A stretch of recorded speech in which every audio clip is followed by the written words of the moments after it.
Yes, I confirm the statement of the Minister of Foreign Affairs, Mr. Lapid, of course.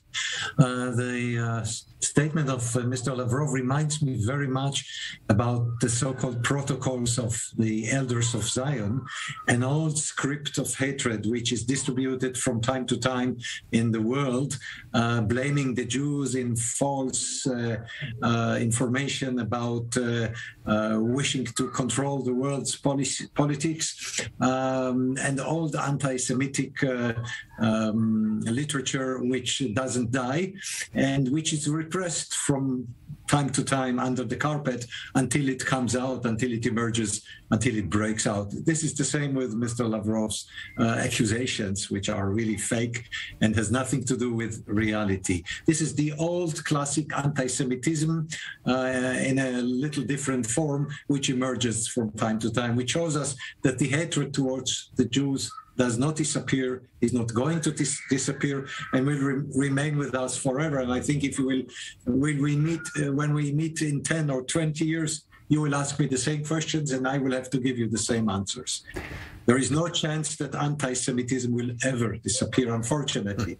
It's very sad to say, but that's how we have to confront it. History has certainly supported that assertion, unfortunately, to this point. But I want to talk to you a bit of a bigger view on Russia right now, the dangers, and get your thoughts on the dangers that are inherent in modern-day Russia now, major country, outlawing internal debate and discussion even around their ongoing war, all while the government is invoking their fight against the Nazis and Nazism to explain what they're doing in Ukraine.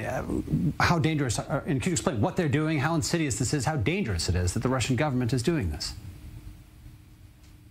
Let me tell you the following. The whole system of accusations about Nazism, etc., is such a distortion of history, of truth, that you cannot even imagine where it comes from. It is making white black and black white. If it comes from the inner Russian policy or not, I can't tell you, but it's a total, absolute distortion of everything which is true, which is real history, and the world has to protest, because if we will not protest, these false accusations will accompany us forever, and this is dangerous. And again, to take a global picture at this, if you can give us a type of snapshot, if you will, in brief, on global Nazism. We're all aware that neo-Nazis exist. They appear to be almost everywhere, but are they actually driving government policy anywhere in the world?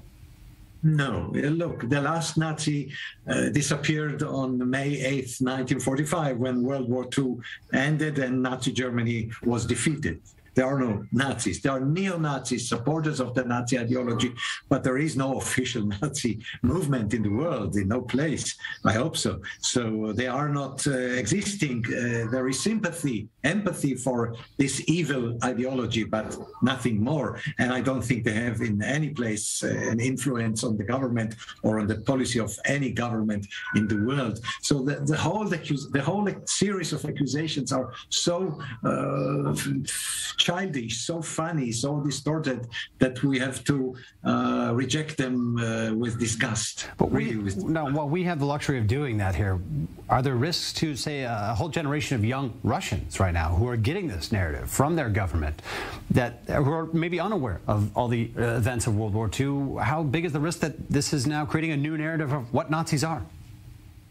That's exactly what worries me, the attraction of evil. People are so easily attracted to evil ideologies, theories, which does not exist anymore. But it's so easy to become evil than to become good-hearted. And it always was in the world, on this planet we live in. How easy it is to attract people with bad, negative, criminal, poisonous ideas, and not to attract them to good-hearted ideas. I think we, mankind, have to improve. Otherwise, the future of our world is really in danger. And who should be leading this fight, though, when it comes to the Russian narrative? Is it all of our responsibility? Should this be coming from, say, the White House? Who should be leading this? it is all in the hands of the educators and the parents. Yeah. The parents everywhere in the world have to educate their children in a better way, in a more positive, humane way. Otherwise, really, I am prophesizing a really negative future to our planet. The parents and the teachers, they have a big task to educate us for a better channel of behavior, for a better pattern of behavior. Not negative, positive. Well, Professor Gideon Greif, we're doing our small part here together on our program today to spread the awareness of this, to push this discussion. That's why we feature it largely at the start of our program today. We think it's important to keep this discussion alive. And of course, as I mentioned in the opener, keep the truth alive as well. Gideon Greif, again, thanks for being with us on an important subject.